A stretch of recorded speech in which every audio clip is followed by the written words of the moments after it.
So, yeah, that just happened. Let's get into it.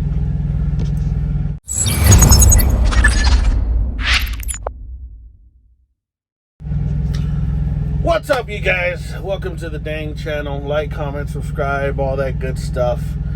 I just want to say, I heard, okay? I don't know this firsthand, but I did hear from third-party sources that the subscribe button was making fun of your mama. That's what I heard. So, if you don't agree, if you don't like when the freaking subscribe button is talking smack about your mama, smash it. Just grab your phone, grab your mouse, and just smash that like button. Give it a punch right in its like button and subscribe button face. Anyway, here I am, Springfield. That's a prime truck. Look, over there's a prime truck. Over there are a bunch of prime trucks. Over here are some prime trailers. Behind me are a bunch of prime trailers. How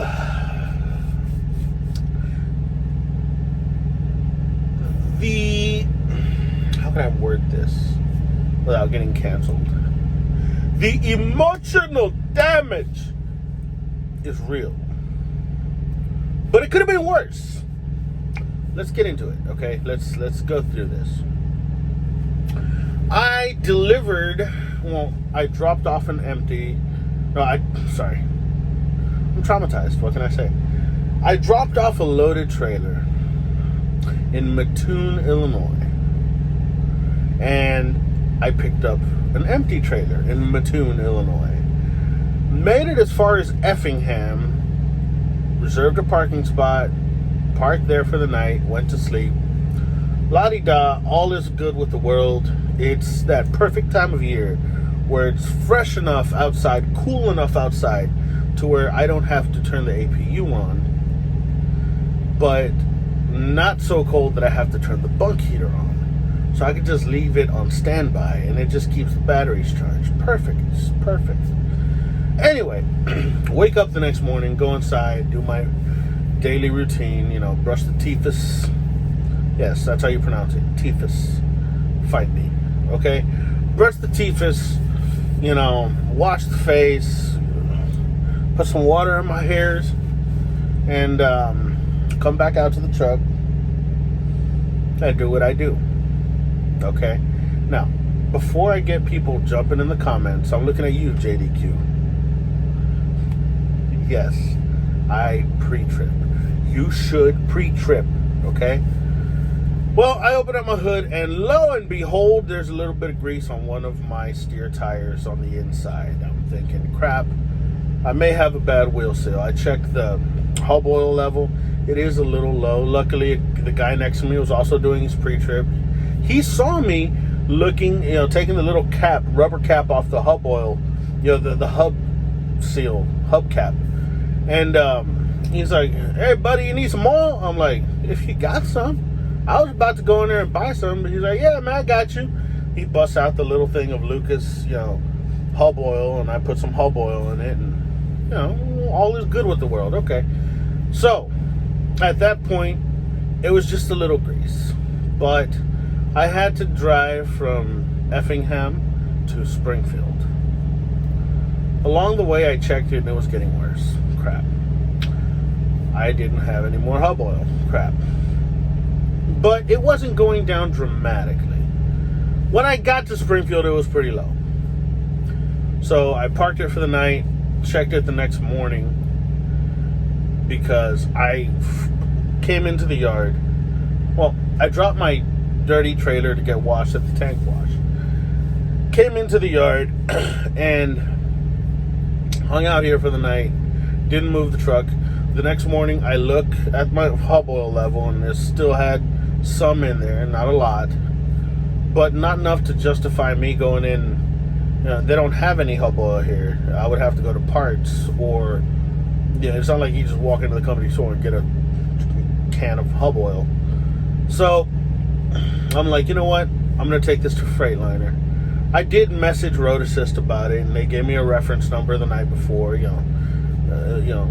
last night when I got here. So anyway, take it down to Freightliner in the morning. They're like, yeah, man, you're leaking. You got a bad wheel seal. Gonna have to replace the wheel seal and the brakes. Okay. Well, it is what it is. Warranty. So, anyway, I was about 8:30 in the morning, and around lunchtime, they're like, yeah, man, it's gonna be about 5 days wait. You're cool with that? I'm like, do I have a choice? I didn't say that. I'm like, yeah, man, it's fine. That's trucking, you know? It means I'm probably going to be in the hole again this week and all that good stuff. But it's okay. There's hope. So, anyway, I'm sitting there in the bay, where they diagnose the trucks, and I'm sitting there till about 1 in the afternoon, and I'm chilling in the back watching TV, kind of stressing out. Like, oh, it's going to be 5 days. At some point, they're going to have to open this door and let me out. I'll just go to the yard, park it at the yard, and get a jar of hub oil and keep the thing lubed up, you know. Because I'm not just going to sit here and not go anywhere for a whole week, you know, for 5 days. But then the tech comes around and says, hey, man, you think you can move this truck to Bay 1? I'm like, Bay 1? What do you mean? He's like, yeah, man, we got all the parts in, so it won't be a wait, man. This is a relatively easy fix. You got the hub, you got your wheel seal, you got your need a refill of hub oil. And you're gonna have to get your brakes and brake shoes and brake drum replaced. I'm like, okay, cool. How long you think? He's like, we'll get you done by today. Bet. I moved the truck, put it in the bay, went upstairs to their driver lounge. Now, let me tell you, those of you who are primates with me, my primates, Springfield Freightliner is pretty pimping, man. They got a driver lounge. They have what they call the quiet room with a couch where you can just go in there and sleep. You know, they got recliners up there. They got a TV, but their Wi-Fi doesn't work, which is weird. Anyway, but they also have a shower up there and free laundry. And I'm like, holy crap, this place rocks. Anyway, I was there pretty much all day. Right around 5:30, the guy told me, yeah, come check on it at 5:30. I get down there. He's still doing some stuff on the truck. I sit on the bench outside. Service rider comes up and says, hey, man, you good to go? I'm like, what do you need from me? No, you're good. All right. So I come back to the yard. So, we'll be ready to go by tomorrow. But why do I go through all this? First of all, it's been a while since I put out a video, and I didn't want to, because I don't want to turn into one of those YouTube channels that just complain about everything. I'm not complaining, okay? It's frustrating because my instinct would have been wait for a new truck. The bills, you'll get caught up with the bills, right? Will they cut off your internet service at home for a week or two? Yes, they will. Will they cut off your mobile hotspot? Yes, they will. Will they cut off your cell phone? Probably not, but I mean, I've been with T-Mobile for like over 20 years, okay? So, put all that stuff on hold, wait for a new truck. All fine and good, except for the fact that Tanker doesn't have the same truck selection. So, they pulled this truck out of the reefer division and retrofitted it for Tanker division. Just put all the Tanker stuff, the PTO on it, the in-transit heat system and all that stuff, and turned it into a, Tanker truck. And I went and got the raised fifth wheel, everything, so. The truck had 130,000 miles on it when I got it. Now it's got 140. So now the truck has about 145,000 miles on it. And, this is the point in the truck's life where some of the wear parts will start showing wear. It's nothing to complain about. So I don't want this to be misconstrued. I'm not complaining. But it does kind of scare you, right? especially me. Let me explain. I came into tanker side with nefarious purposes. The first of which being, I want to get tanker experience. You have to have a tanker endorsement to work for Prime. But I want to get actual tanker experience because it's good to have. As a CDL driver, truck driver, the more experience you have with different methods of transportation, refrigerated trailer, drive-in, tanker, intermodal, they're all different niches of the industry, and the more you can have, the better. Now, that being said, I did not come back to Prime and I'm like, I'm only going to be tanker from here on in. This is an experiment to see if it's viable for me and my situation. And so far, I don't want to say it hasn't been, but I can't say it totally has. I had one amazing week, which I took a load from Aurora, Missouri to Nacogdoches, Texas. And then I unloaded in Nacogdoches, Texas, and I got a tanker wash in Houston, which was kind of frustrating because I was in Houston, but I wasn't able to go home because I didn't have the time. So, long story short, I ended up going back up to Conroe, Texas to get loaded on a load of fish oil, salmon oil specifically. That was going up to Ripon, I want to say Ripon, Ripon, California. If you know, correct me, whatever. But, yeah, so it was going up to Ripon, California, and it paid really good, And I ended up grossing over $6,000 that week. Now, there's stuff that I'm paying back, deferred payment for the first week of the truck, all my tanker equipment, all my fittings, and all the stuff that I need to operate a tanker truck. That stuff that I'm buying and I'm paying on to, because I own it. And, I know there's things like that, and it ended up being a very good week.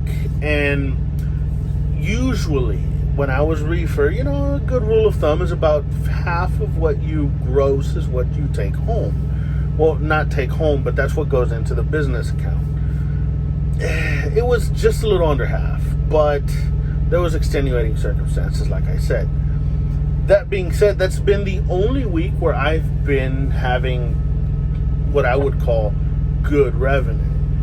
Every week, other than that, I've been averaging about $3,000 in revenue, which when I was in reefer side wouldn't really faze me because, it's not a particularly good week, but usually with $3,000 of revenue, I knew I would be bringing home at least $1,200 to $1,500, sometimes $1,800, depending on how fuel was that week.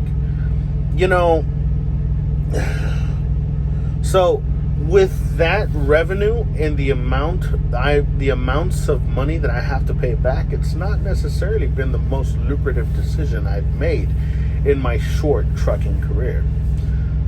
So there exists the possibility of going back to reefer, but I don't want to give up on this. I really enjoy driving a tanker. It's a different form of driving. It's not as hustle and bustle as reefer division. I love the fact that I don't have to deal with the 2 a.m. appointments, and you know how it is. All you reefer creepers out there, you get to that DC and there's 50 trucks trying to back up all at the same time, and everybody's stepping on each other's toes, and you're just sitting here waiting, and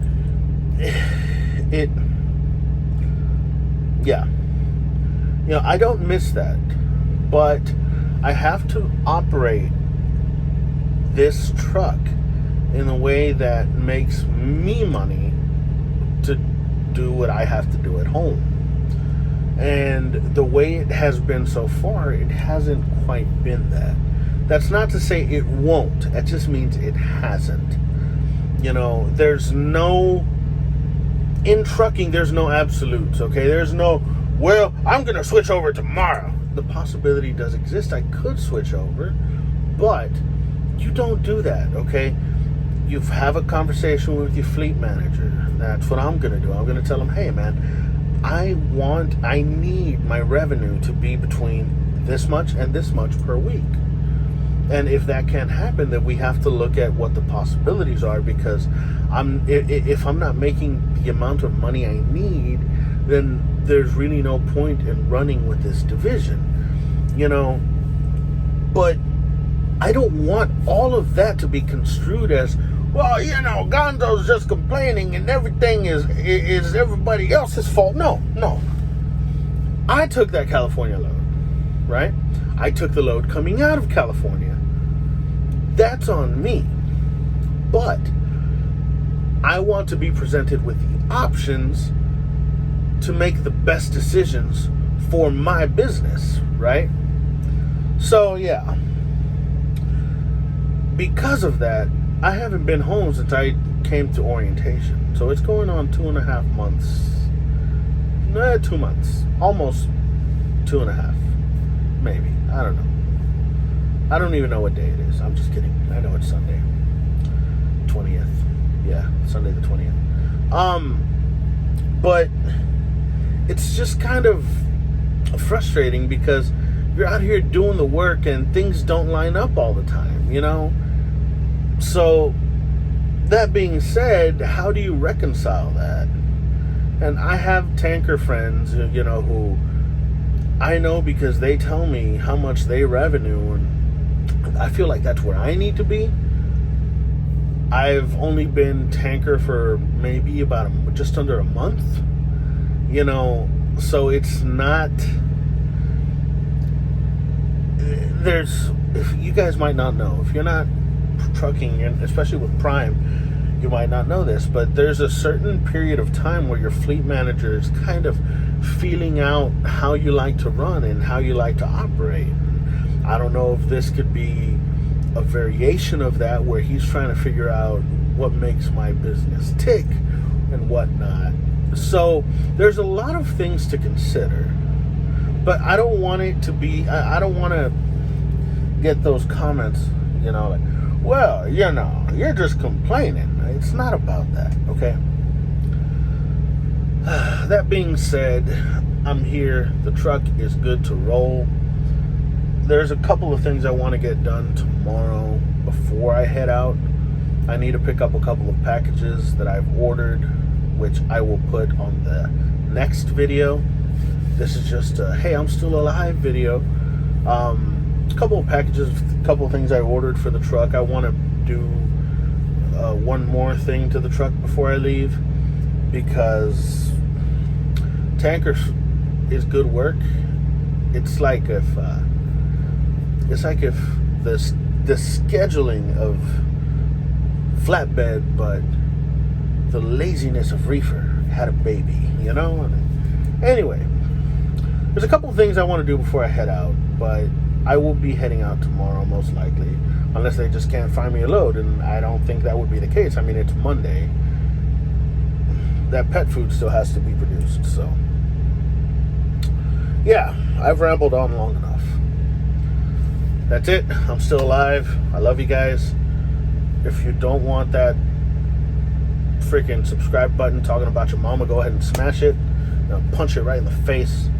You know, man, I'll check you guys out.